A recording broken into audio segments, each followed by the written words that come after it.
Vaz 2108 ilə başlayan yeni dövr çox keçmədi ki, davamını aldı. Onun daha praktik və ailə üçün uyğun versiyası olan Vaz 2109, yəni 09 ortaya çıxdı. Bu model 1987-ci ildən istehsala buraxıldı və 5 qapılı kuzovu sayəsində daha geniş istifadə imkanları təqdim edirdi. Əgər 08 daha çox gənclərə və dinamik sürüşə yönəlmişdisə, 09 artıq gündəlik həyat üçün daha rahat və universal avtomobil idi.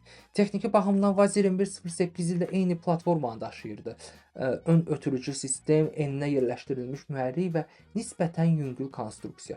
Bu isə avtomobili klassik Jiguli modellərindən xeyli fərqləndirirdi.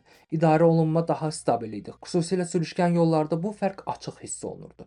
Vaz 2109 qısa müddətdə SSRİ-də ən yayılmış avtomobillərdən birinə çevrildi. Sadəliyi, ucuz təmiri və gündəlik istifadə üçün uyğunluğu onu geniş kütlələr üçün ideal seçim edirdi.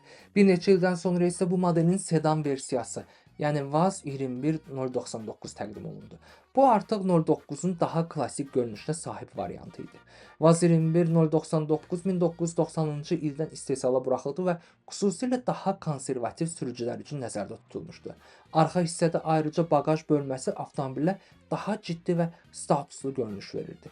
Texniki baxımdan isə ciddi fərq yox idi. Eyni mühərriklər, eyni platforma və eyni yanaşma. Amma bu model bazarda öz yerini tapdı və uzun illər istehsalda qaldı.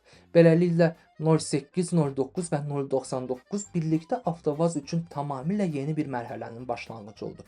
Bu artıq klassik arxa ötürücülü avtomobillərdən imtina edib müasir ön ötürücülü texnologiyaya keçid idi.